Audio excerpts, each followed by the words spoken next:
Bob and Leah and Karen for inviting me here today. And I'm going to talk about flowering and some of the issues that have to do with flowering of tropical fruits that you may or may not be growing, but may want to try to grow.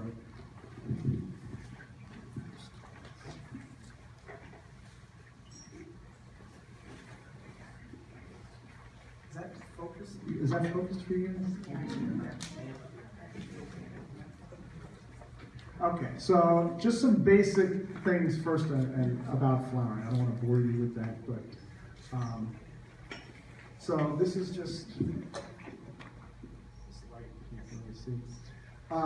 So this is the male and female part. So this is the female part. So here's the ovary, the stigma up here, the style, and then the ovary down here. So this is where the seeds would be. This is the male part. This is an anther. This is where the pollen is, right? And so then this is a blow up of that. This is a blow up of the female parts, right? Okay, so many flowers and many fruit trees have flowers that would be called complete flowers. So they have both male and female parts, right? Some fruit trees and some plants have separate male trees and female trees. Okay? Other plants have both male and female parts, but they don't work at the same time. So there's a timing issue. Okay? So we'll get into that in a minute, but I just wanted to show some basic flowering morphology. Okay. So what is pollination? There's a difference between pollination and fertilization, because you can have pollination, but you may not have fertilization, and that may mean that you won't get fruit. Just because, and sometimes all it takes is pollination to stimulate fruit production, but not always. So with pollination is when you have a pollen grain from the male, lands on or is carried to the stigma of the female part of the flower, then this flower has been pollinated. Okay, but fertilization is when one of the sperm cells from the pollen fuses with the ovum of the female egg. Now it becomes an embryo. So that's actual fertilization. So as I mentioned, some plants, all it takes is the stimulation of pollination and it will set fruit and grow. Others, though, you can have pollination, but if fertilization doesn't happen, you don't get any fruit or seed production. Okay? So the fertilized ovule itself develops into a seed that's connected to the flower's ovary, which ripens into a fruit or part of a fruit, because some fruit are actually not from the ovary. It's actually other parts of the flower that become the fruit that you eat. And that just depends on the fruit crop. Okay. So, why your tree flowered but did not set fruit? Could be a whole lot of different reasons, and we get questions like this, especially from people in urban landscapes with fruit trees. It could be that the plant requires cross-pollination, so that it needs to be pollinated by a different variety of the same species. So variety A, it may require that it's pollinated with variety B. That if it's pollinated with variety A, so A on A, there's an incompatibility and it doesn't set fruit. So that would be cross-pollination. It requires a cross with another variety of the same species, right? Or it could be that it was too cold during the flowering period. And so that could be, and I use the term relatively cold, in South Florida, 40s to 50 degrees. So for instance, it could be that the pollinators can't fly. Honeybees don't fly below 56 degrees. Why? It's too cold for them to fly. Physiologically, they can't flap their wings and fly. So if it's below 56 and the tree is flowering and it requires pollination and there's no bees flying around, it doesn't matter, right? Or what happens, so when a pollen grain lands on the stigma of so if my fist is the stigma of the female part, and then this is the style and the ovary is down here. Well, if the pollen grain reaches the stigma, and let's say it germinates, but if the temperatures are too cool, it may take too long. You can think of the sperm cell as having like a time clock.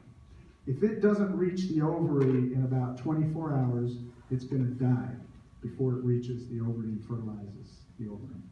So if it's too cold, it may not reach it and fertilize the egg, right? So too cold. Now remember, we're dealing with tropical and subtropical fruit crops. That means, they're sensitive to cool, in some cases, cool temperatures, and certainly sensitive to cold temperatures, right? Or sometimes what happens is the stigma, which is the female part where the pollen lands, gets desiccated. It's too windy and dry. So if we have windy, dry weather during flowering, that stigmatic surface, which is normally moist and sticky, so the pollen lands on it and it sticks to it. If it dries out, now the pollen grain can land on it, but it falls off, or it doesn't germinate. Okay? Dry weather, hot and dry. Or in some cases, the cool or cold temperatures can damage or kill the ovary. So this happens with mangoes. If we have temperatures in the 40s during mango bloom, you can end up killing the ovary. And so what sometimes happens is actually it sets fruit and it looks like it's set, but the fruit gets to be about this big and then all of a sudden starts dropping off the trees. And you're like, what is going on here? Well, if you open that up, you may find the ovary and there's brown tissue in there or black tissue. The ovary is dead. And so the fruit doesn't develop because it's too cold during that blooming and fruit setting period.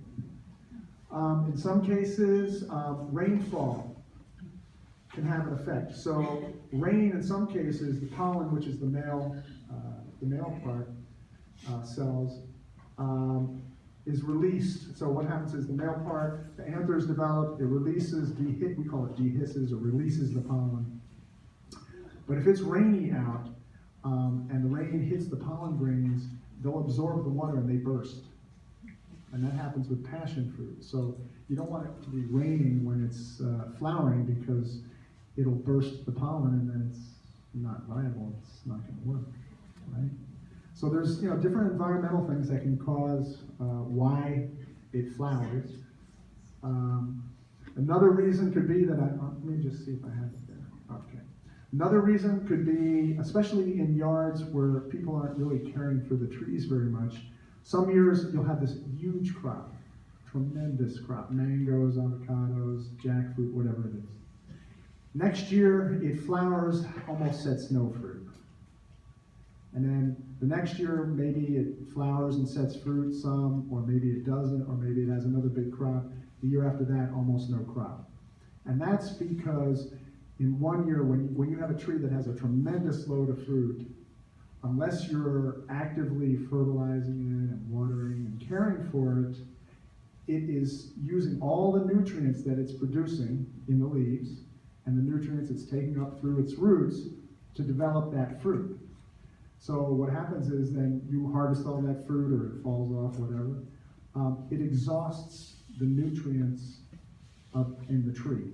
So the next year, it may be able to flower, but it may not set the fruit. It just doesn't have the nutrient status to set that fruit. And so then you get very little. So we call that biennial bearing. So big crop, no crop, big crop, no crop. Commercially, we try to even this out by fertilizing and watering and caring for the tree. So we may, and even then, we still have an undulation of big crop, lower crop, big crop, but we generally always have a crop. But in situations where people really are not taking care of the trees, big crop, no crop, big crop, no crop. Okay, so that can also happen. Okay, sunlight. For the most part, all these tropical fruit trees and subtropical fruit trees they're going to do best in full sun. In fact, in some cases, and you've seen this yourself probably, there'll be part of the tree that gets good sun exposure and you'll see fruit on that part of the tree year after year. Parts of the tree that are shaded somewhat or shaded quite a bit, very little to no fruit. And that's because in some cases, lychees, longans, mangoes, avocados, If they don't get enough sunlight, those stems that are in the shade or too much shade don't flower or set fruit very well. They actually require physiologically exposure to sufficient sunlight in order to flower and set fruit and produce fruit. There's a few exceptions that can take some shade, carambola and pitaya or dragon fruit. Carambola, you can grow them and still produce fruit and be in about 20-30% shade. Pitaya, actually, when they're young, they grow better in mild shade, light shade. When they get more mature, they can take more full sun, but they'll still do okay with some mild or mottled shade. Here's what I mentioned before. Shaded limbs or shoots may not flower or flower but not set fruit. And this are the examples I gave: avocado, lychee, mango, etc.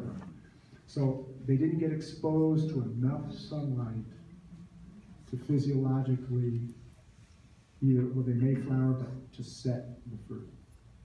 Okay? So that's why you mostly read and say, plant your trees in full sunlight. And that's the reason why.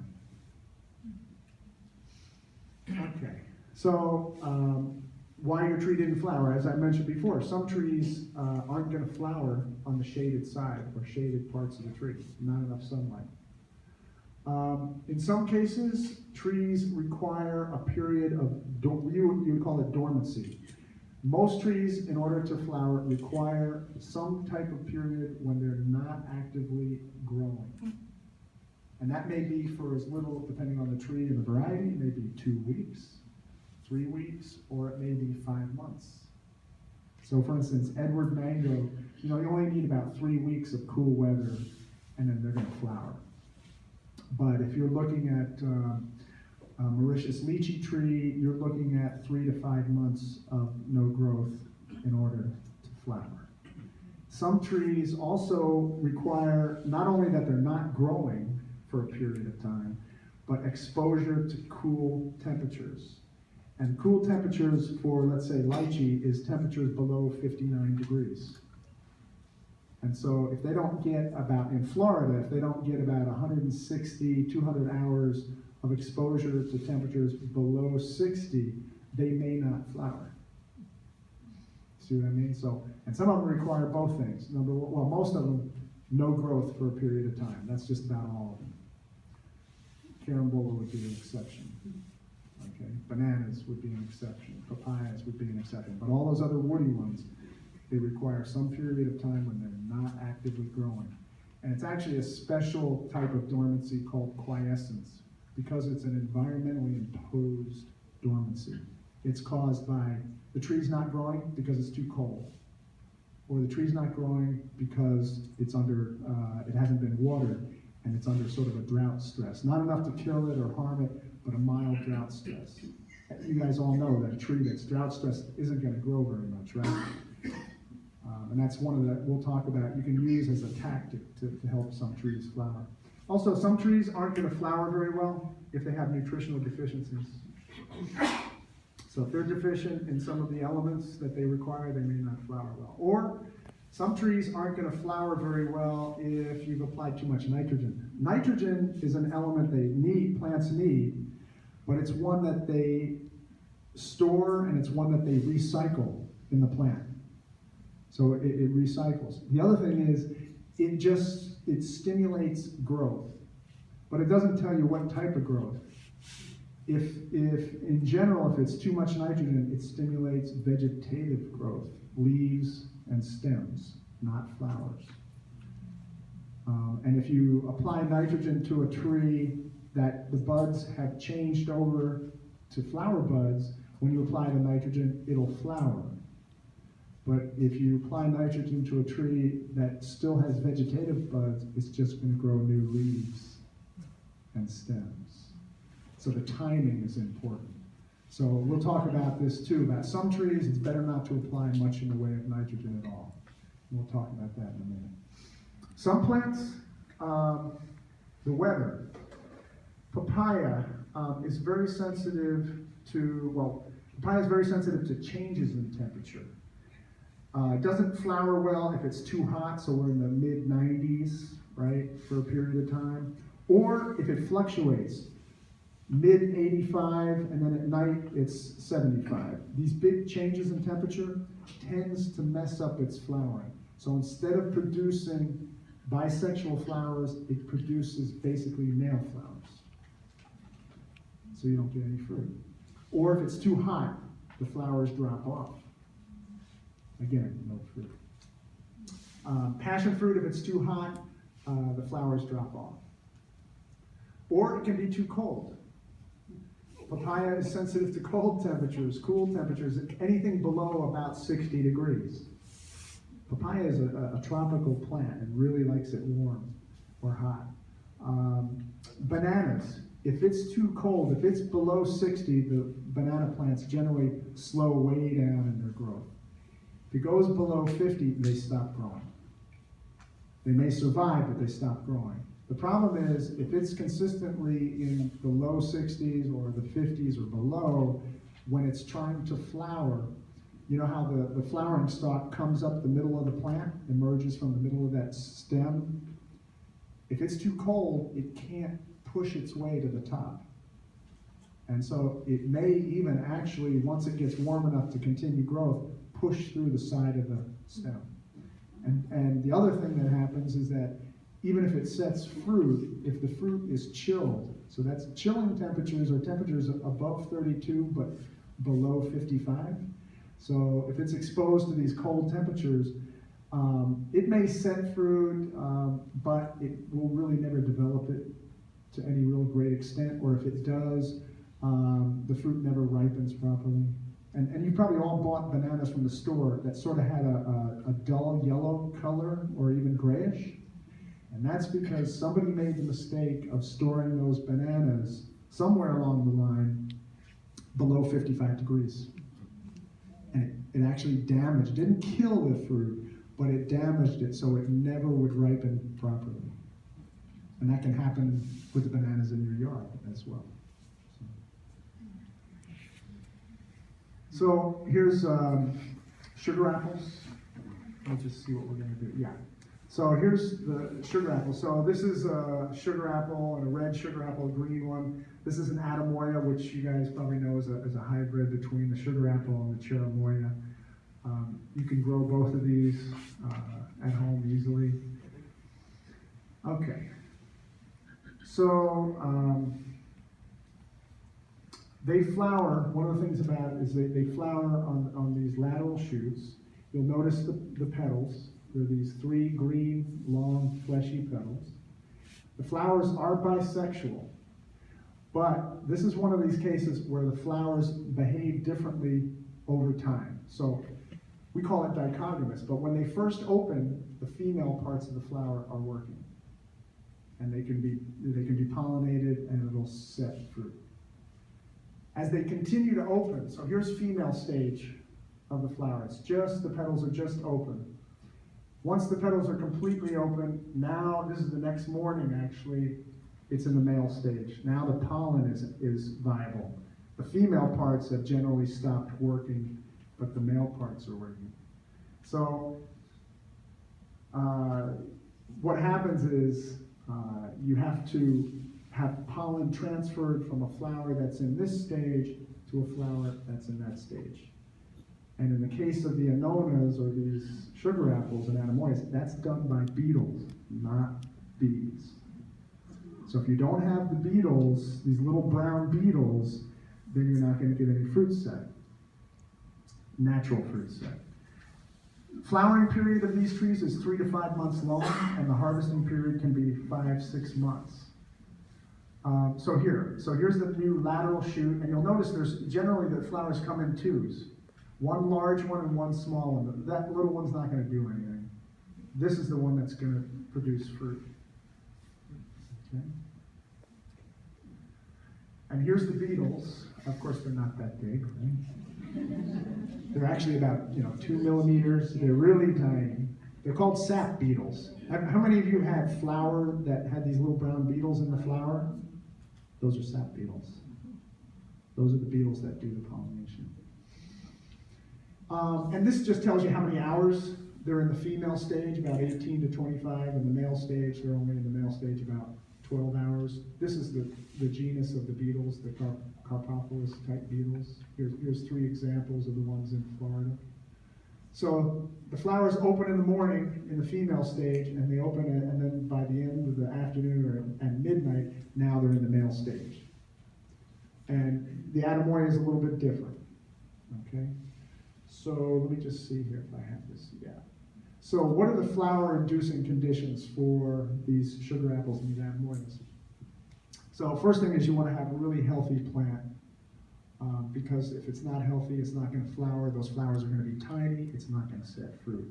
You don't have a chance.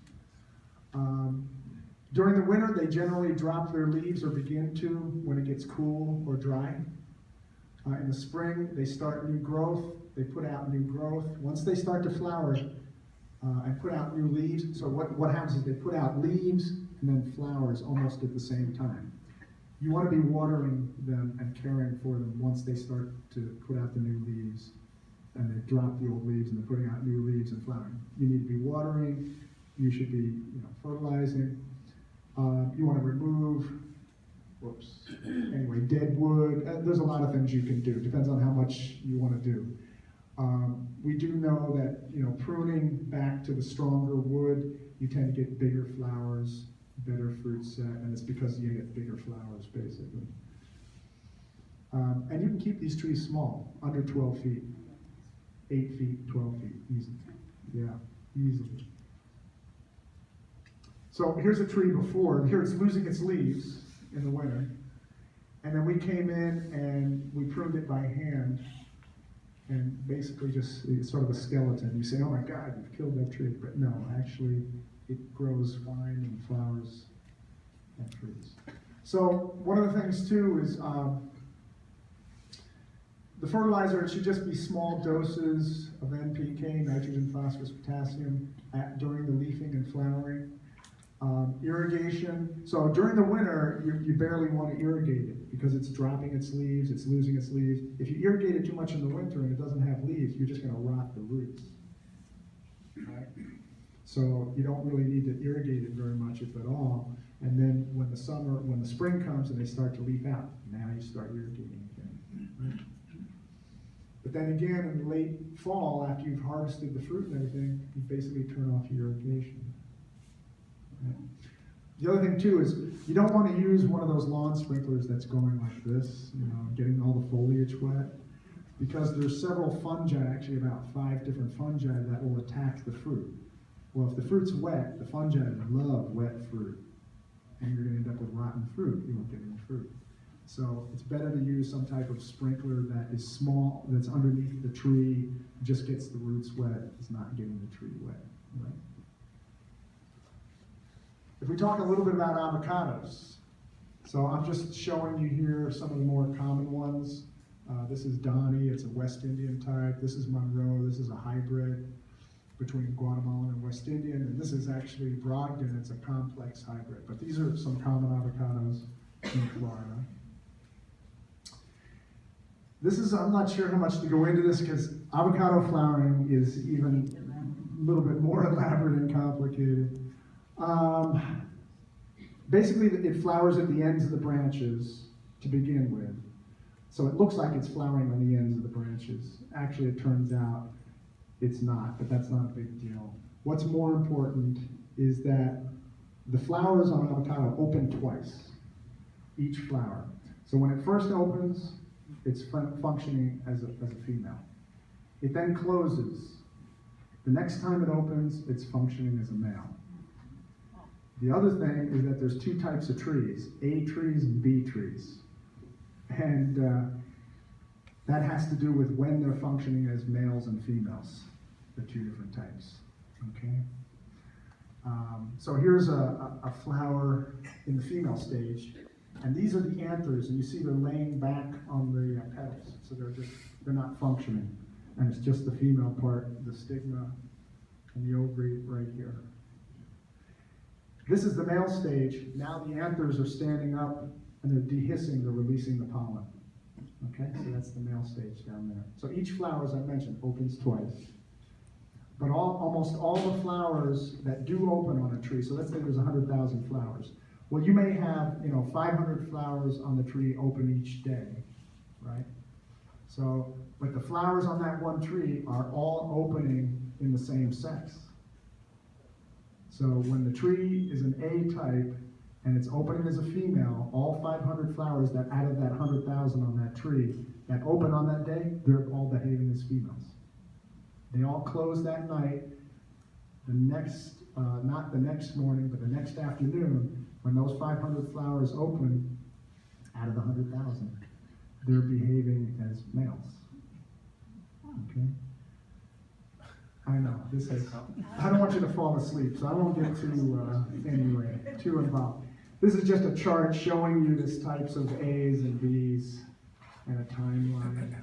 So the B tree opens as a female in the afternoon, next morning opens as a male. The A opens as a female in the morning, the second day in the afternoon it opens as a male. So what happens is you want to have both A and B trees around. So it's not enough to have it, note if the tree is self-pollinating. Right. You have to have a tree that is both male, female, and an A and a B. In general, for some of the varieties, if there's avocado trees in your neighborhood, right? If there's avocado trees, you probably don't have a problem. You can have one tree. But occasionally we get calls from people that have one avocado tree, it blooms every year, doesn't set any fruit. It's probably because it needs cross-pollination, so they need to give their neighbor, if they have an A, they need to give their neighbor the B tree, or vice versa. But just letting you know. But if there's avocado trees in the neighborhood, probably you're okay. And remember, honeybees can fly, 2.5, 3 miles more. Yeah. And I'm not going to go, but this is just showing you a chart on how it is possible for the A and the B types to cross to pollinate. And this became important because commercially, we want to set fruit. So we recommend people, if you're going to plant commercial avocado grove, you need to put in a couple of rows of A's, at least a row of B, a couple of rows of A's, a couple of rows of B's. How do you know which is which? You have to go up and look at the flowers when they're flowering. And you have to be there in the morning, and then over a 2-day period to see when they're opening and behaving as a male or a female. It's such an ingenious system, because this way all trees can bear fruit. Right, well, and it's a way to have outcrossing, which from a genetic, evolutionary... And all trees bearing fruit at the same time. It's ingenious. Yeah. So in a way, it's an evolutionary tactic by the tree for survival. It's a tactic for survival to have cross-pollination. Because if you have a tree with 100 fruit on it, let's just say there's a tree with 100 fruit, and let's say that 50 of them were from cross-pollination, and 50 were from self-pollination, which can happen. I mean, I'm not saying it's clear-cut in stone, right? But when you go to harvest the fruit and you type whether that 50 fruit was cross-pollinated still in the tree and the 50 fruit from the self, you're going to have the 50 fruit from the cross-pollinated, you'll harvest all those. You may only harvest 20 of the self-pollinated because the rest of them dropped off. The plant prefers or keeps the cross-pollinated fruit more likely than the self-pollinated fruit. Anyway. And this is just showing you that also it's important that the A, B, and trees flower at the same time. Here, now they can cross-pollinate during this period, right? If I have an A and it flowers here, and the B flowers there, there's no cross-pollination. So who cares if you have an A and a B if they don't flower at the same time? So you have to pay attention to that as well.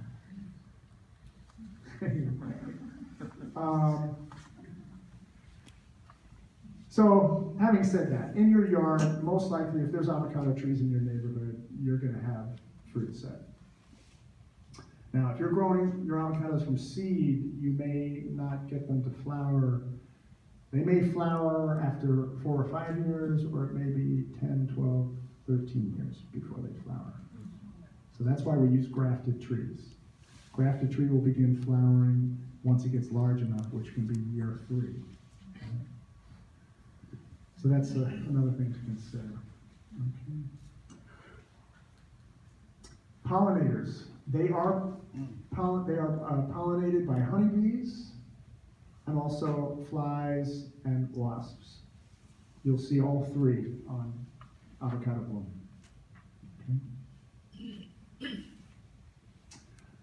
Main thing, keeping the trees warm, in the warmest spot.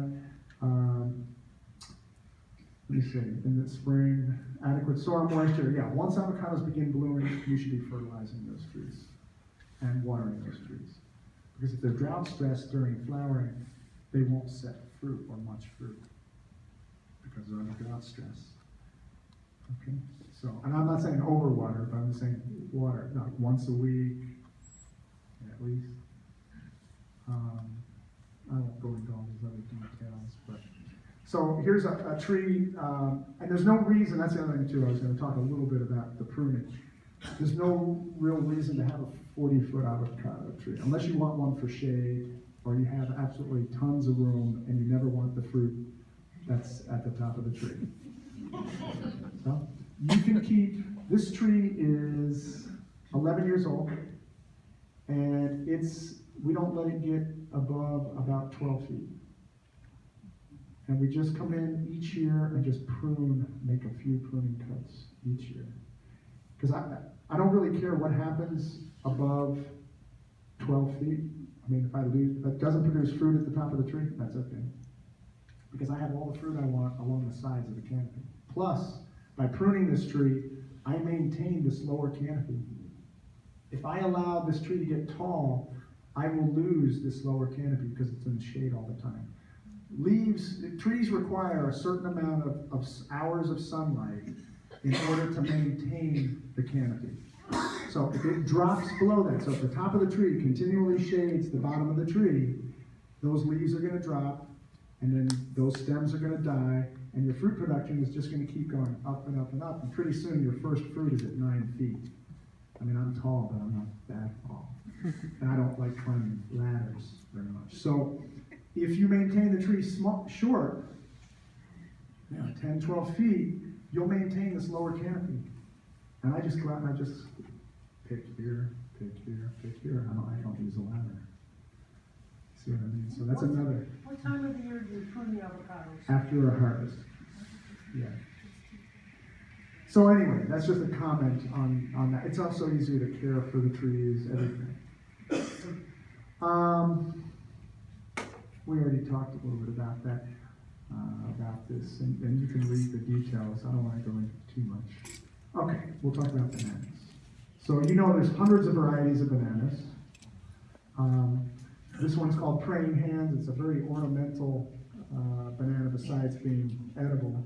This is FIA 3. This is a nice banana. This is like 40, 50 pounds worth of bananas.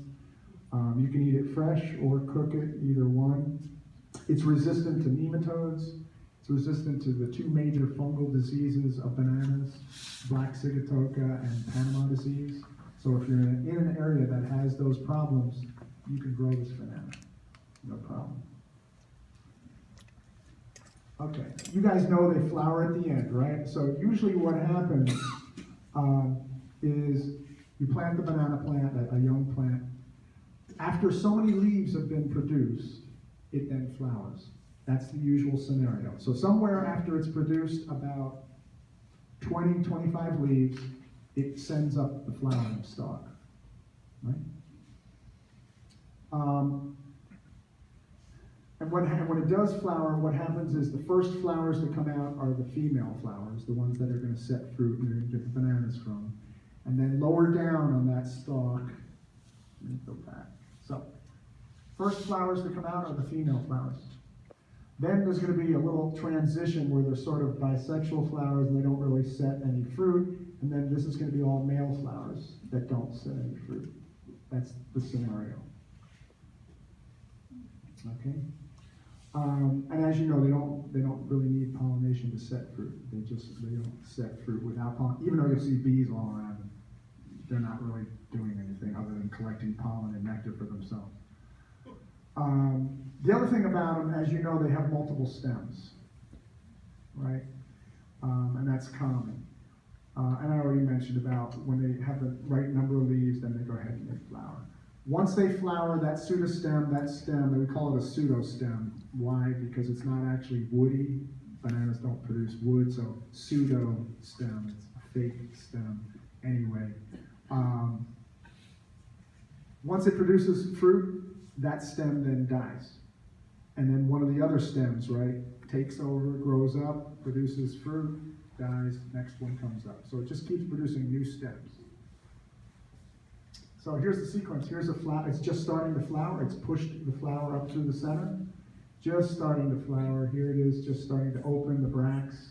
These are the first flowers. These are the female flowers, right? So here it is flowering, the transition flowers, the male flowers down here. It continues, and then, you know, just continues.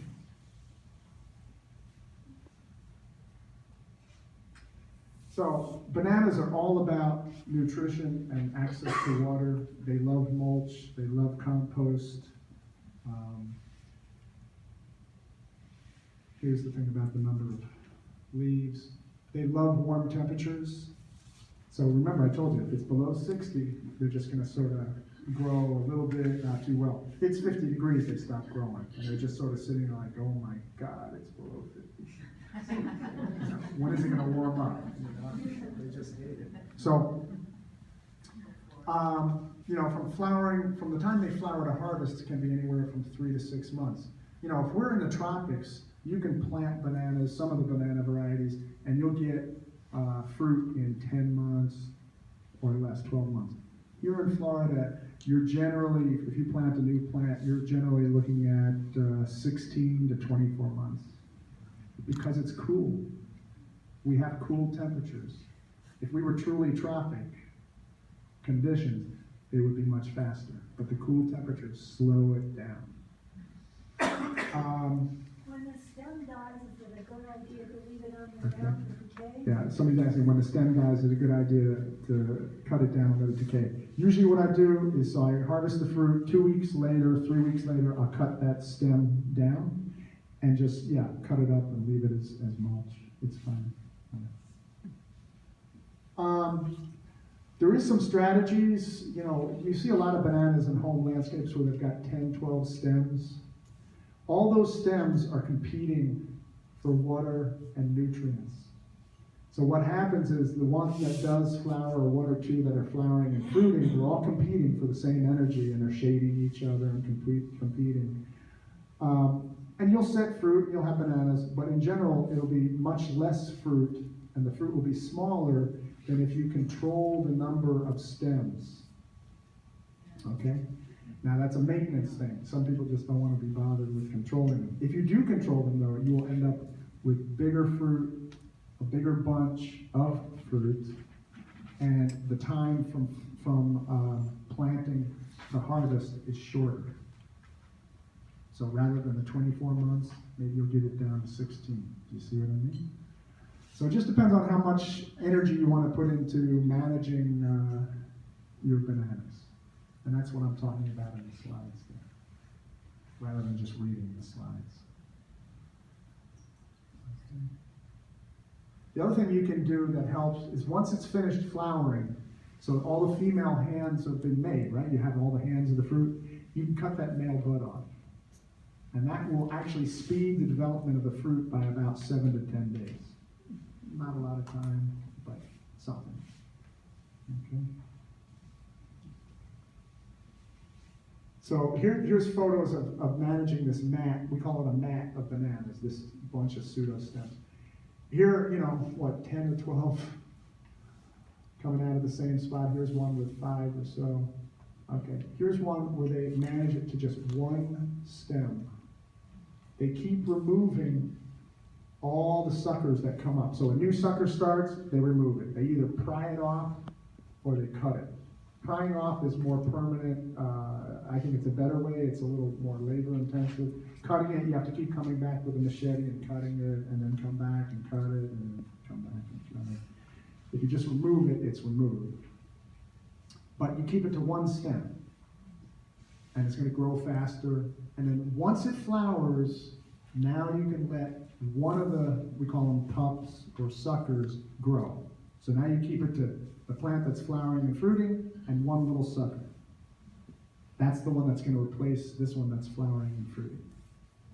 Okay? So by the time this one finishes fruiting, this one will be, you know, on its way to being the next one to flower and fruit. But it just depends on how much time you want to spend managing them, right? Commercially, most of our people are doing this, and that's a labor issue. Right? Fertilizer. Bananas, like I said, they love frequent fertilizer and irrigation, being watered. You can fertilize them about every 8 weeks, right? They love compost, they like mulch.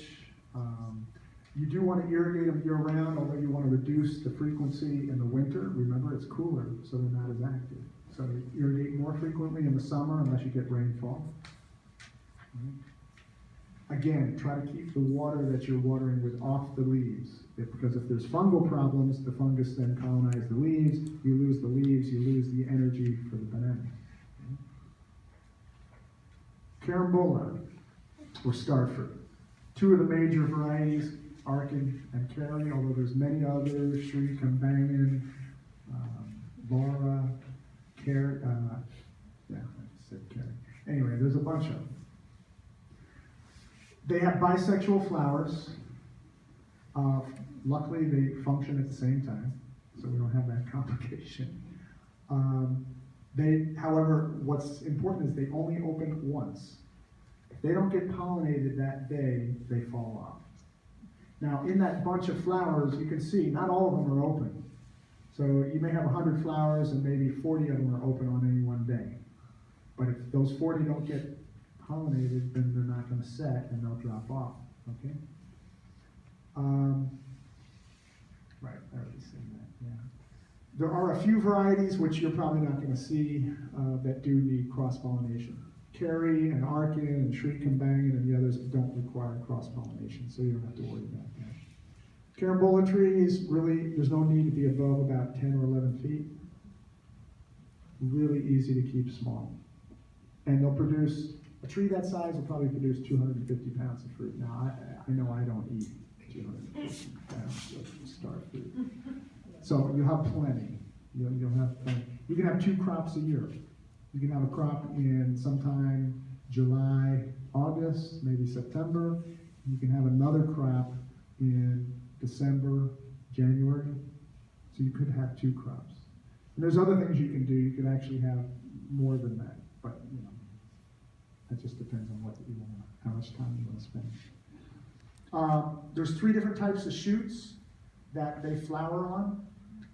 The first flowering is on these little, they'll be anywhere from 8 to 12 inches long shoots, and those are the first things to flower in the late spring. Then they have these long whips, thin long whips. You see all the flowers? And then they'll also flower along the limbs, even the trunk. And then there's some special tissues at the base of some of the branches that will also flower and repeatedly flower. So there's a bunch of different ways and places where you're going to see carambolas flowering. They are pollinated by flies and wasps and honeybees. So, one key thing, I don't recommend homeowners use much in the way of insecticides or pesticides anyway, and especially, I've had people where they call and they've been spraying an insecticide during flowering. Well, you're killing all the pollinators, so that's why you don't have any fruit, because you're killing the insects. So, anyway, you need to be cognizant that the tree is flowering, when it's flowering.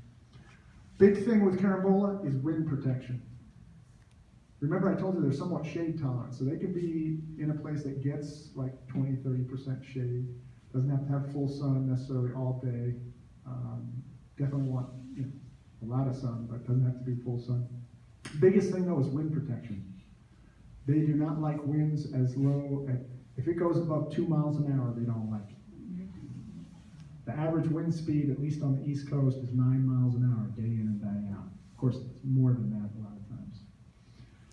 So if you can plant it on the leeward side of a windbreak, whether it's man-made or natural, the tree is going to grow 100 times better than if it's out in the wind. The trees struggle, they don't do well, they decline, they don't flower much, if at all. The fruit gets swung by the wind and banged up, and it's all scarred up. So you wanna really have it protected. Really likes warm temperatures. Anything below 68, the tree doesn't like. So once it gets to be 68 degrees or lower, the tree stops taking up water and nutrients. So this is truly a tropical tree. So anything you can do to keep it warm. Likes mulch, 3-4 inches of mulch, just keep it off the trunk. It likes fertilizer, small amounts frequently. It likes to be watered at least once a week. Okay. There are things you can do to enhance the flowering. You can bend the limbs, you can prune some of the limbs. I won't go into all that today, but just to say that if you have a carambola tree that has these long, thin shoots that are going straight up, all you have to do is just bend them over as far as you can without breaking them. And you'll hear it, and you'll actually feel it if you run your hands along it as you're bending it. It's like cracking somebody's back. You hear this, it's crack. And it won't go back up to the vertical. You'll bend it like this, and it'll come out like this. That's going to enhance, it may even make it happen faster, flowering. I'm sorry? I guess, yeah, I'm not familiar. Is that right? Like roses, somebody said. But so, yeah. So anyway, there's things that you can do to enhance that if you want to. So here's another one where we pruned branches on the inside of the tree. So we came in and I was telling you there's parts of the tree that can flower even on the woody parts. Here it is flowering, and then here's the fruit on that branch. So that's something that some people do commercially because they want off-season fruit. They want it either earlier or later because that's where the money is, right? Yes. I've got a lot of big oak trees, and I would like to plant in a spot that's like on the north side of that. So in the summer, it's going to get a lot of sun, but in the winter, those trees are going to shade it. Would this be a good plant for that? Because it's not growing in the winter, it sounds like, anyway. Yeah. You could try that. The only other comment I would say you could try that. The only other comment I would make is sometimes some of the oak trees and some of the other trees produce what's called phytoalexins in the soil, which inhibits the growth of other plants. So you can try it, but don't be surprised if it doesn't do well, because they purposely produce substances that they secrete into the soil so that they don't have any competitors. So maybe 20 feet away? At least, yeah. At least, Yeah. thanks. That's the only other comment. But anyway, carambola is unique in a sense, besides the flowering habit, in that it's one of the woody trees that if you can keep it growing and you can keep the leaves on it and healthy, it'll keep flowering and fruiting. In truly tropical areas, you have fruit year-round.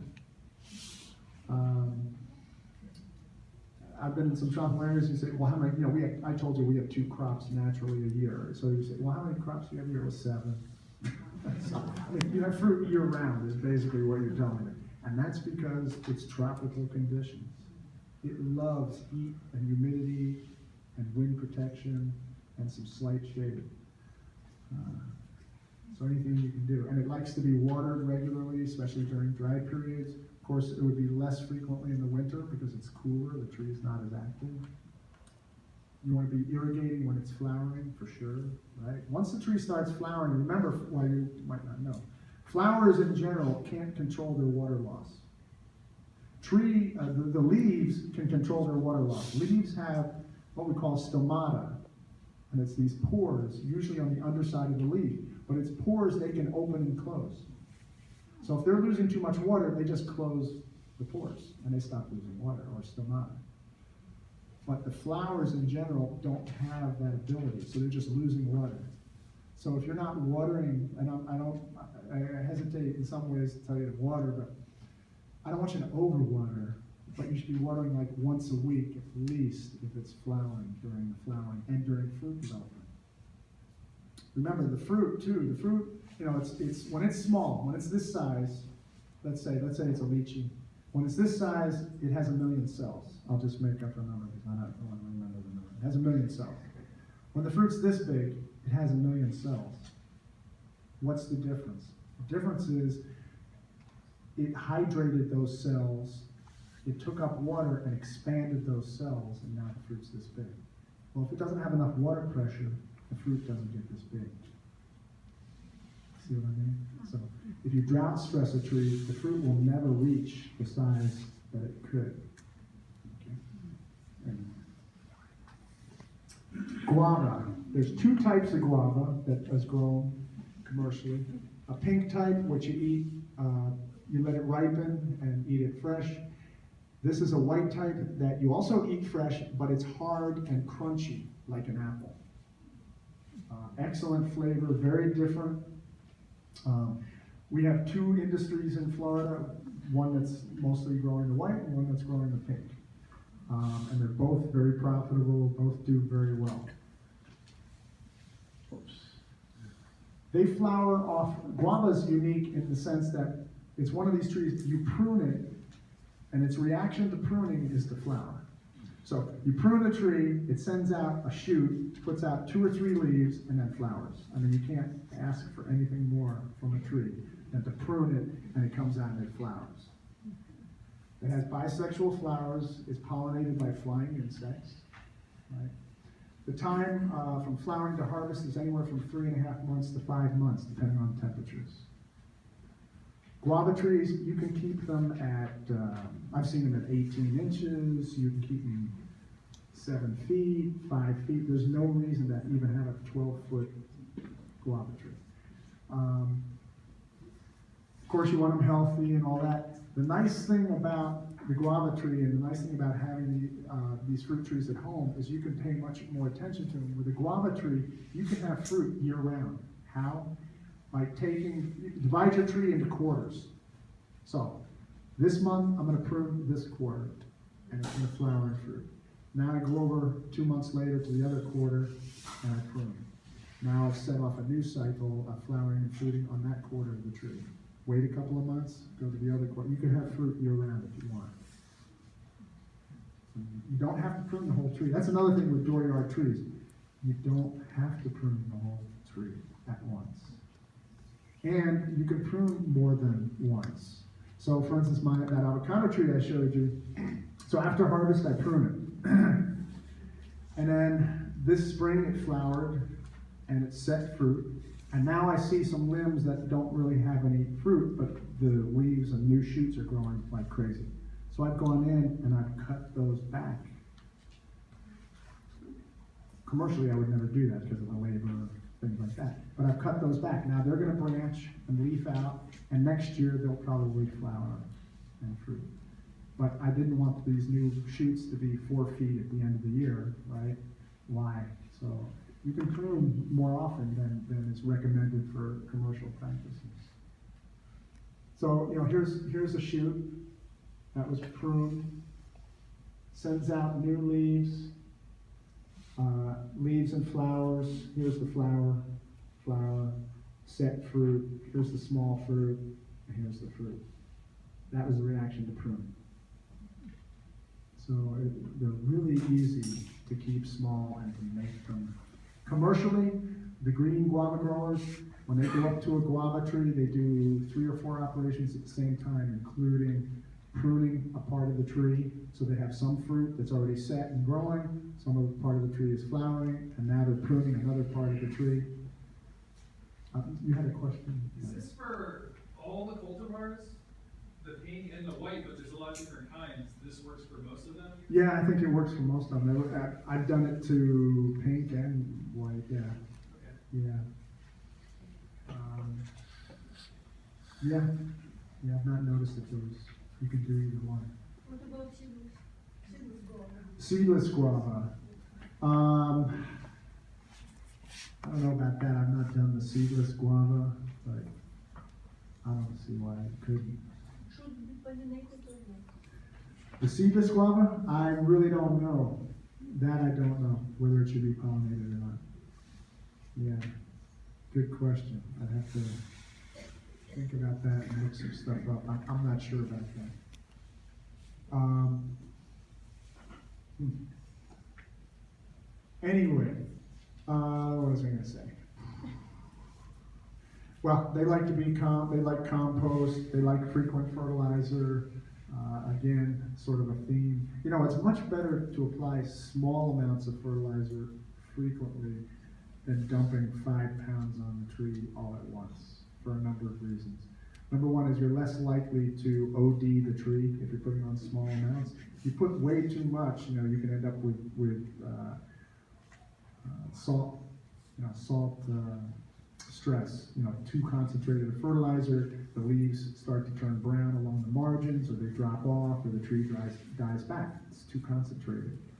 But small amount, the other reason is that you put out the fertilizer, and most of the fertilizers now have some part that's slow release, although the materials you get in the garden stores in general isn't as good as what you get from the commercial sources.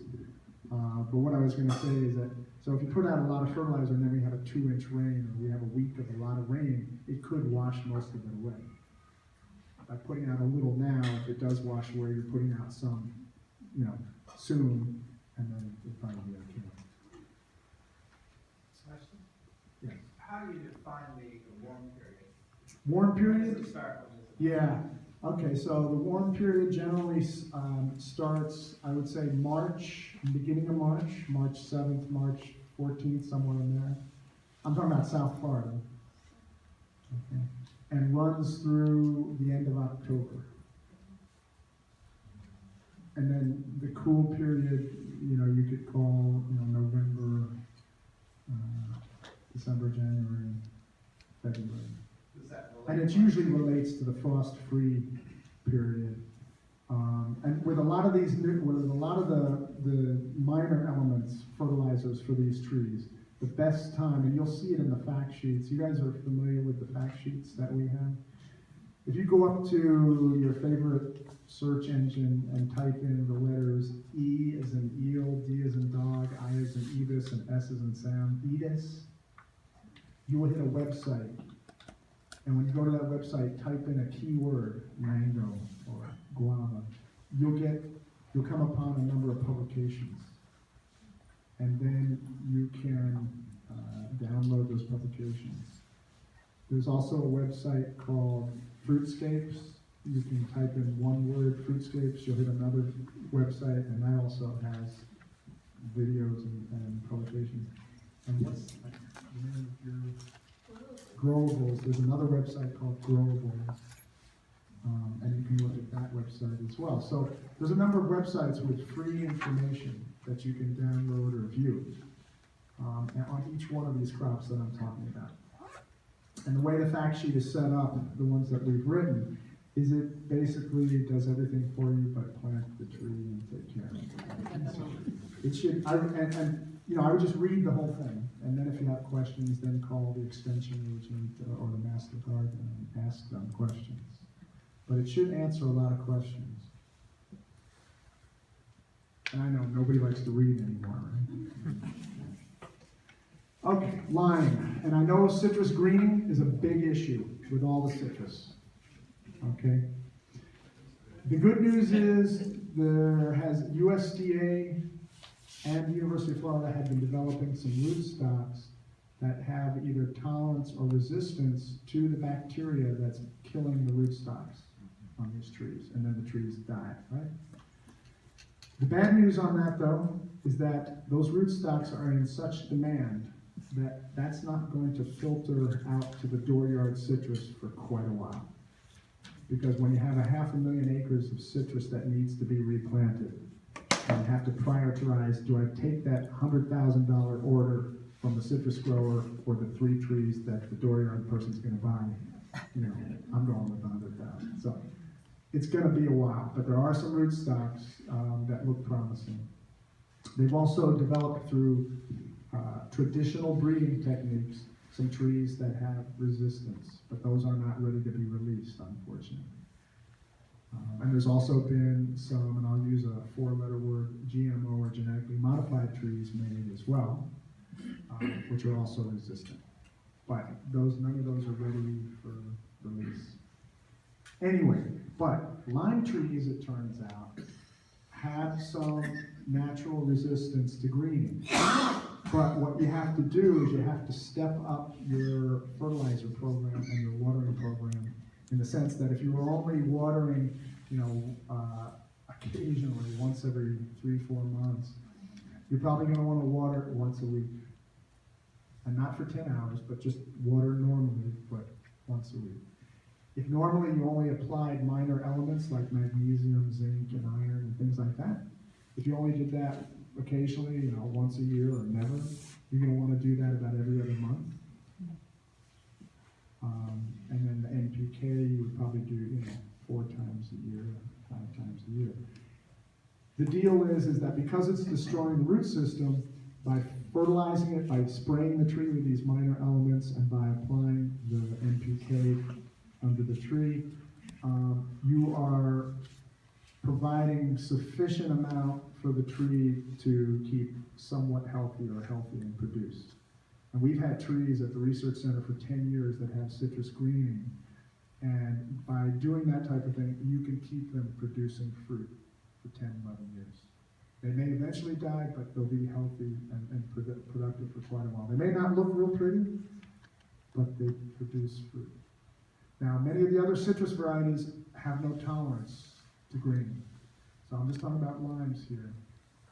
Okay, so there's many of the varieties of oranges and grapefruit and the pomelos that right now there's not much you can do for them.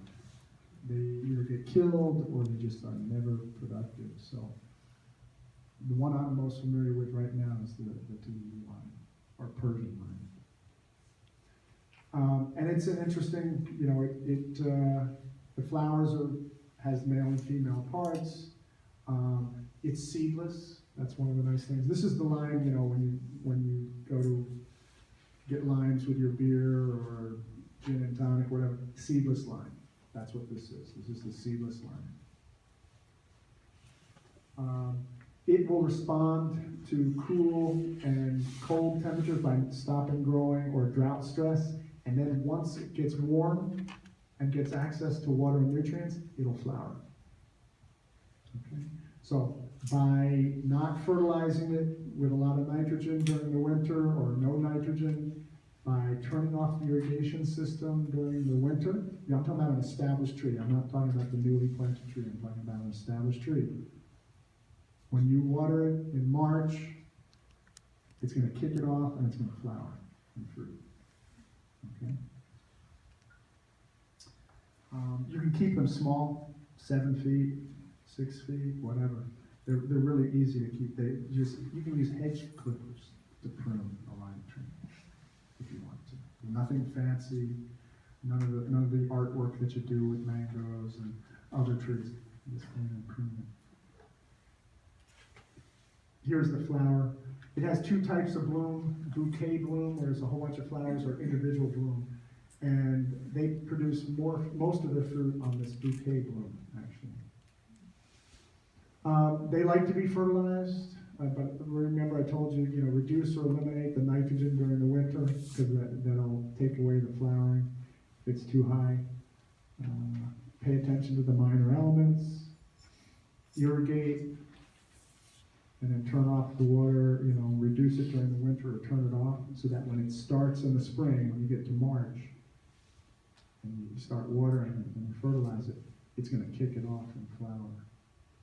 Because, as I probably mentioned earlier, most trees require a period of time of no growth. And during that period of time of no growth, it's changing its buds in the leaf axils or on the ends of the branches, wherever the flowers are. It's changing them from vegetative buds, which produce leaves and shoots, to flowering buds. But if it starts to grow before that transition is complete, it's just going to grow leaves and new shoots. So it requires a period of no growth. And you can enhance that by controlling your nitrogen and controlling the water. Longans. This is a relative of lychee, and that's the fruit there. This is a variety actually called Kohala. It's Lychee and longan are different. The flowers are born near the ends of the branches. And they have female and male flowers. It's on the same structure. This has both male and female, but it has two different types of male flowers and one female flower. And the flowers, the sequence of flowering in general is the male flowers, the M1 male flowers open first, then the female flowers, then the M2 type of male flowers and female flowers. So you have this M1, female, M2. So there's three types of flowers. The only one that produces fruit is number 2 there, the female.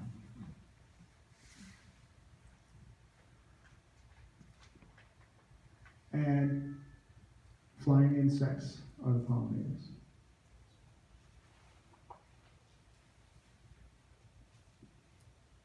Anyway, the strategy with them, because it's very difficult to get lychees and longans to bloom regularly, and that's everywhere. So the strategy would be, once you have a 4-year-old tree, 5-year-old tree, you should rarely apply nitrogen, rarely, unless it really looks like it's nitrogen deficient. You want to emphasize potassium, and then all the minor elements, magnesium, zinc, iron, manganese, right?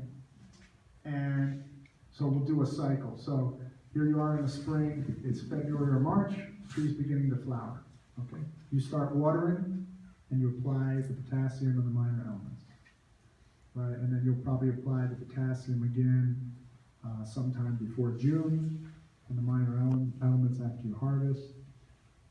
Then when you harvest the fruit, you sort of prune the tree back, right, to when you're harvesting. Basically, when you hit August, you turn off the water. You want the tree to stop growing. After you harvest, right, when you cut those branches, they're going to send out new shoots. That's fine. But you only want it to send out one set of shoots. If you apply a lot of nitrogen, it's going to keep sending out new shoots. And it's not going to flower next year. So you want it to put out one set of shoots, turn off the irrigation in August, and don't turn it back on until it flowers again. And then start the cycle over. See what I mean? Part of the issue with them is that they require exposure to cool temperatures below 59 degrees. And we don't get many hours below 59 degrees. So we need everything we can do to stop that tree from growing. Because if it doesn't stop growing, if that tree puts out a new set of leaves in September or October, it's not going to set fruit next year. And forget about it. It's got to be dormant for 3, 4, 5 months. So you want it to put out those new leaves in August, settle down. You want it to be dormant, ideally dormant from September until it blooms in February or March. And it's hard to do. That's what I just talked about. Longans. Okay. So this is for longans and lychee, what I just told you. Okay. Longans is a little different in the sense that once they set fruit, if you don't fertilize and water that tree adequately, it's going to die back. And we've seen this tree is declining. It's got a huge fruit load, and for some reason the producer stopped watering and fertilizing the tree, and just over a period of weeks, it ended up like that. It's dead. So it will bear itself to death. So once it's, like I said before, once it starts flowering, the water and the fertilizer needs to kick in until you harvest it. Then after it sets, after the new leaves and the shoots come on, turn the water off. Okay. The other thing with longans is thinning the fruit. So you have this big Christmas tree with let's say 100 fruit on it. If you don't thin out the fruit, you end up with fruit about the size of a penny. And you may have 100 fruit, but it's all penny-sized fruit. Not very good. If you remove half to 2/3 of that panicle, the remaining fruit gets the size of almost a quarter or a quarter. much more pleasant to eat than a fruit that's mostly seed. So longan, there's some labor to it. You need to thin the fruit if you really want good fruit. What part would you thin? How would you decide? Well, you see the Christmas tree here? The panicle? Yeah. And then you see this one? I just went in and cut the top 2/3 off. I just took a pair of shears. When the fruit's the size of a pea, you just go in and go. It's something that commercially some people have a hard time doing because they hate, they think they're removing fruit. It's like, oh my God, I'm removing the fruit and I'm not gonna have any fruit. If you don't do it, you may have tons of fruit, but if it's too small, you'll never sell it. And, I mean, myself, I'd rather eat fewer large fruit than a whole bunch of real tiny ones. Yeah. So that's really the strategy. When it's pea size, that's the time to thin it. It takes some labor to do that. Here's lychee. There's many varieties of lychee. Again, same type of flowering as the longan, and that's just showing you the flowers, the female flowers and the male flowers. Again, the same type of flower thing, and then it's pollinated by flying insects. Same scenario as longan, very similar. Except you don't have to thin the fruit. And the fruit is red or pink, depending on the variety. Okay. Lychee and longan trees can get to be huge. So it can be a management challenge to keep them small. So you want to have plenty of space if possible for them. And it would be more important to keep them short, somewhere, 12, 15 feet tall. Forget about the fruit on the top of the tree. Just say, I'm not going to have fruit on the top of this tree. Because if you keep it small, you'll keep the canopy at the bottom, and you'll have all the fruit along the canopy. Much easier to pick by just standing here and picking it. Top of the tree, forget about it. And you're not going to eat 100, 200 pounds of fruit anyway, probably yourself, right? And the birds are going to get the fruit on the top of the tree. Or the squirrels. Mangoes. Hundreds of varieties of mangoes. Again, here's that flowering at the end. A little bit different, has bisexual flowers and then it has male flowers on the same panicle. Flies are actually more important in pollinating mangoes than the other flying insects. House flies. Again, they want to have a period of dormancy. Again, you want to control the nitrogen with mangoes. So I don't have to repeat all of it in detail. Again, the irrigation. Once you have an established mango tree, it rarely needs to be irrigated. Rarely. Yeah. And you definitely, like I said, you want to keep, you find homeowners, the biggest problem is getting the fruit to set. Because there's two diseases that attack the flowering panicles. One is called powdery mildew, it's a fungus, and it likes cool, dry weather. So do we, but it likes it, and it'll attack the flowers in the panicle, and then you don't get any fruit. The other one likes wet, rainy weather. You just can't win. So if you can get it to set fruit, you're more likely to get fruit. So you really want to pay attention from when it's first pushing out that panicle, that flowering panicle. And so, you might, to control the first one, the powdery mildew, you might apply sulfur once or twice, a sulfur spray. To control the anthracnose, you might want to apply something like copper once or twice. It may not be wholly satisfactory. Best thing is, good full sunlight, good aeration, try to keep the panicle dry, don't get water on it. Papaya. Okay. Papayas are interesting. There's 3 basic types of plants. There's male plants, female plants, and bisexual plants. And you have, if you're growing a female plant, you're going to need either a bisexual nearby for the pollen or a male plant nearby. Otherwise, it won't set fruit. If you, It's pollinated by flying insects and also self-pollination. And I already told you about temperatures, how temperatures can affect the flowers. So the bisexual flowers sometimes will look like male flowers if the temperatures have been too high or fluctuating too much. The flowers don't really develop the female parts. And if it's too hot, it may just drop the flowers. It loves water and nutrients and mulch. If you can keep it growing, it'll keep flowering. There's many different varieties, but for dooryard, for homeowners, it's really hard to find seed. You can buy some on the internet. It's pretty expensive. Commercially, a pound of seed is like $1,600. But you get 27,000 seeds, enough for a lifetime, right? So mostly what I would recommend is you can buy fruit in the store, and you can remove the seeds, the dark seeds, and they have that little bubble around them. Pop that bubble because it has a germination inhibitor in it. So pop the bubble, wash them off, put them on a towel, let them air dry. Make sure they're good and dry. Don't put them in the stove or the oven. If you want to store them for a while, you can put them in a Ziploc bag and put them in your crisper. They'll hold for like a year. The germination will go down, so instead of 100%, it may be 50% or 70%, but they'll hold. But if you're going to plant them, I would suggest planting at least 3 plants.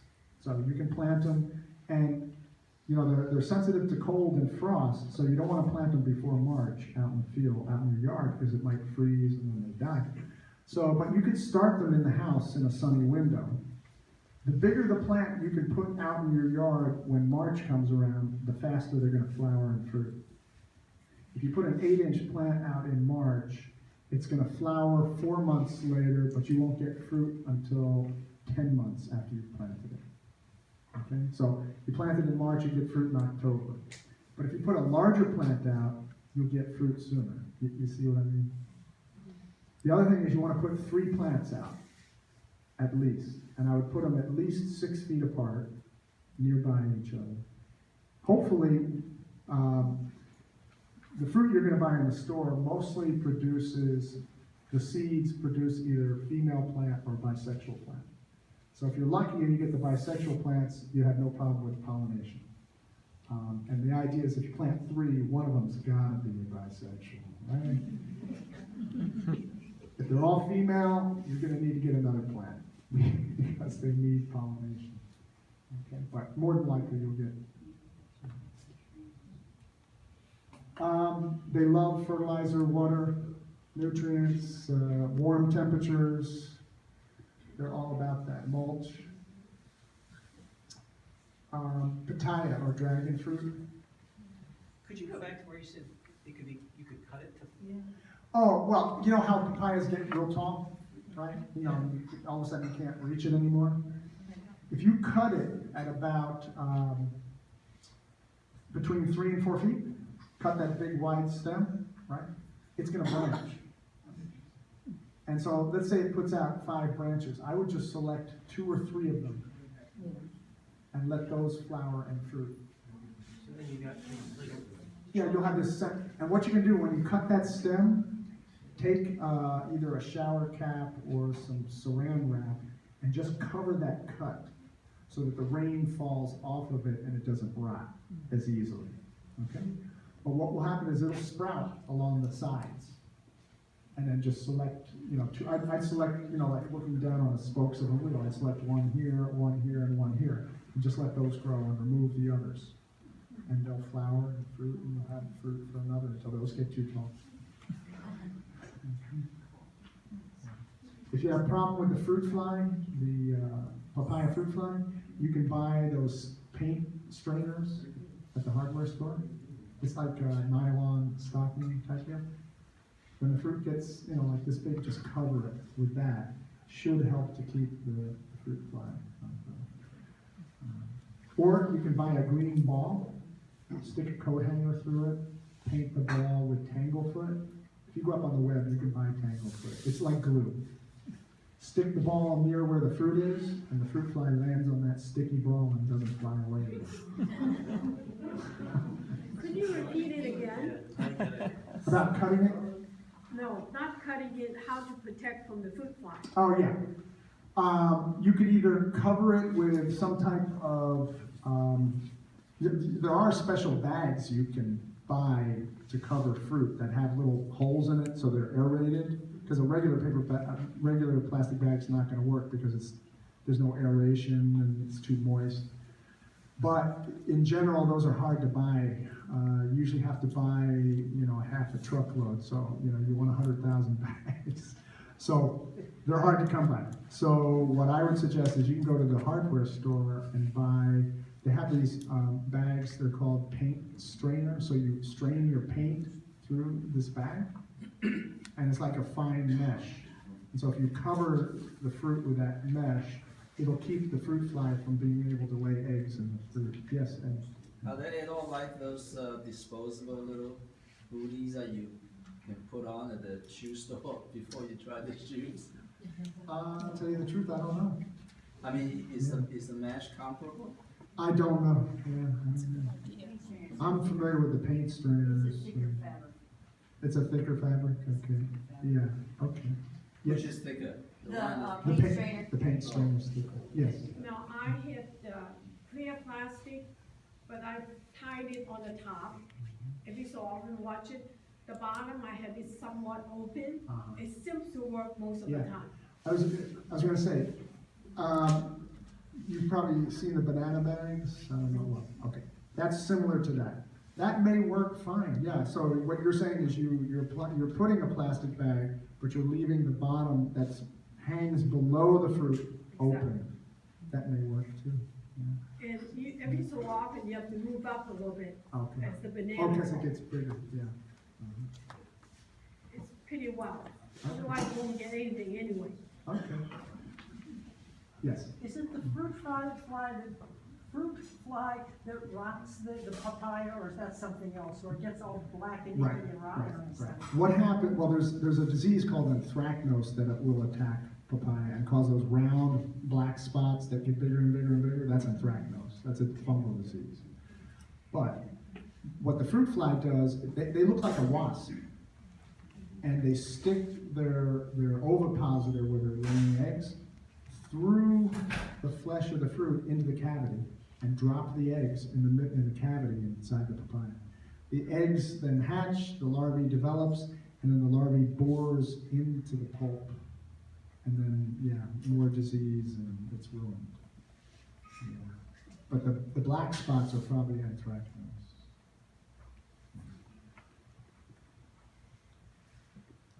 What was I gonna say? Well, it has both, male and female flowers. From the time it forms those little buds on the stems, these here, to the time it flowers is about 15 to 20 days. This is the flower here. This is the female part, and the male parts are behind it, in this case. The time from flowering to harvest is 30 to 40 days, really fast. That's really fast. Generally flowers sometime between May and October. You can get 3 to 6 waves of flowering, so you'll have a flowering cycle, it waits a while, then a flowering cycle. Some of the issues, it has natural pollinators, bats and moths. You'll see bees on them occasionally, but the flowers open in the evening. So so it opens in the evening, and then the flowers may be open up until 10 o'clock in the morning, sometimes earlier, sometimes later, depends on conditions. So the biggest problem that we find is that some of the varieties require cross-pollination. So you need pollen from one variety to put on the other variety, and vice versa. Some varieties you can self-pollinate, but because of the structure of the flower, the male and the female parts don't come into contact with each other, so you need to physically take pollen from one flower and put it on the other flower. But you're doing this at night. Okay. Sometimes you can do it in the morning and you'll get away with it, but usually they're starting to close and lose viability. So you just need to play around with that. Best thing is to get a variety that doesn't really require cross-pollination, especially. Yeah. So if yeah, self-pollination is a problem because the male and female parts are not on the same plane. Female parts are way out here, the male parts are way back there. This is just showing you the flowers and when they open, what time of day. This is regular fertilizer and irrigation recommendations. You know, even though they're a cactus, they should be watered. Not as frequently as other plants, but they still should be watered, especially from flowering to harvest. And I think that's it. Finally.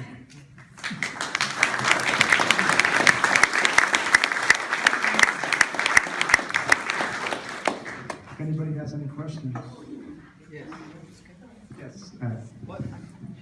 What happens if you grab a citrus really infected bud onto one of those resistant rootstocks that can develop? Yeah, well, you're sort of setting it back. It's going to have greening. I'm not sure how well it's going to do. I don't have experience with those rootstocks. And actually, I'm putting in a rootstock trial with 4 of those rootstocks with lime trees this fall. So I will find out. I have some rare budwood, and I was just wondering whether I could save them by doing that. Whether some humoral factor from the rootstock could then treat and cure that thing. I don't think so, but I don't know. Yeah. I have 2 avocado trees, one that started with hospital that's about 20 feet tall, and another that I got that's grafted. All of them lost about a third of their leaves. Is that normal with the leaf? Well, it's normal to lose their leaves when they flower, during the flowering period. That's normal. So what happens is they start losing the leaves as they're flowering, and they may even completely defoliate. But as they're flowering, they're also starting to put out new leaves. I don't think they're flowering, but I just sense that they're bleeding at the same time, they leave each other, and if they are, they're just not. Yeah, I'd have to see it. You'd have to look at it. If you have a banana tree that's very healthy, and you have a shoot, you just take out the shoot first. Yep. Yes. Sucker. Yeah. You can move it. Yes. Mhm. Yes. Yeah. How much clearance should you leave between the ground and the bottom of a mango tree? You know, where the branches are drooping down and everything? Well, you know, probably 3 feet, 2 feet. You know, you want it so when those branches do droop, I mean, you could prop it. I mean, the mango trees that I've had, if I have low branches like that, I usually prop them up because I'm greedy and I want all the fruit I can get. So I usually prop them up and put up with it. Commercially, they would remove those so that when they do hang down, they're not hanging in the grass or on the ground. I mean, is there a ventilation issue? Well, you certainly are going to get better ventilation if you don't allow it to be right on the ground. Yes, yes, you will get some better ventilation. Yes. Yes. A general pollination question. I've heard that even if a plant is self-fertile, if you had 2 varieties, that it may set more fruit than normal. But is there anything, like if you have 2 of the same variety, does it help at all? No, it's just Or like it's just gotta selfing. be a different variety? It's got to be a different variety. It's just like selfing because they're identical. Okay. Yes. Can you comment on the effect of copper spraying and sometimes the surfactants such as detergent that we add to the spray? What effect they have on pollen, you know, things like that, on the Sometimes, mango? yeah. Well, on mango, actually, if the concentration of copper is too high, there's actually sometimes it can damage the flowering. It's sort of a catch-22. The problem with dooryard mango trees growing in your landscape, is that, there are fungicides that you can buy. But you need to buy, if you're going to use a commercial fungicide that you get at the garden store or something, number one, it needs to have on the label that you can use it on a fruit tree. Number two, you have to actually follow the directions. So if it says 3 ounces in a gallon, that doesn't mean 8 ounces in a gallon, right? And you have to use it at the right time. If it says don't harvest the fruit for 60 days, it means don't harvest the fruit for 60 days. There's a reason, right? So there are some fungicides that you can get at the garden stores and use. Usually what I tell homeowners, is copper. Even though the copper, if you use it at too concentrated a spray, can cause problems for the bloom, but it does help some, right? So that's sort of my shtick on. Is it copper sulfate? Yeah, copper sulfate. It's usually copper oxide. The materials you're going to see in the store is usually the liquid coppers. Yeah. Yes. Doesn't the copper get more concentrated as it dries? So until Yeah. it becomes. Yeah. So you need to follow the directions. So if it's telling you X rate, then that's the rate you should use. You gotta remember, commercially, the pesticide label that you see on, and I mean whether it's an organic pesticide, right, or a chemical pesticide, doesn't matter. The label technically is actually the law. If you use the product on a crop that is not labeled for it, that's illegal. If you use it on a crop improperly, if it says to use it this way and you use it another way, that's it. And I'm not the pesticide police. I'm just telling you. There's a reason too, if they tell you a certain rate, it's because they know that that rate in general is not going to harm the plant. Right. So, yeah, Larry. Is it, on some of the things they always tell you is more than you need. With pesticides, can you, like if they say you have to make a 1%, 2% solution, if you made a 1%, would you get the same results? Yeah, okay. You can always, on the label, if it says, 10 ounces in 100 gallons or 10 ounces in a gallon, you can always use less. There's nothing wrong, there's nothing illegal about using less or nothing wrong with it. It may not work as well. So that's the issue. So if it says, 10 ounces and you use 3, well, it may not contribute. This stuff doesn't work. Well, it doesn't work. You used it at 3 and it said 10. You have to. So there's a concentration issue. So generally just follow, and it usually says 10 to 15 ounces. Okay, use 10. It should work. That's the concentration. At least they know the minimum concentration that will work. You see what I mean? Okay. But if you go way off, way low, it may not work, and then you're under the assumption that, this stuff doesn't work. Well, actually it does if you follow the direction. That sounds good. Is neem oil effective on anthracnose? Not really. We've tried, we've tried a lot of those products like neem oil. Doesn't do much, unfortunately. Yes. Now, I should say, but using it, if it's an oil spray, and you're controlling, let's say, aphids or scale or something like that, the way the oil works is it suffocates the scale. So in that case, the neem oil may work, but it's not because it's some magic constituent in the neem oil that's killing the scale. It's because it's lack of oxygen that's killing the scale. You see what I mean? Yeah. Could I interject one thing?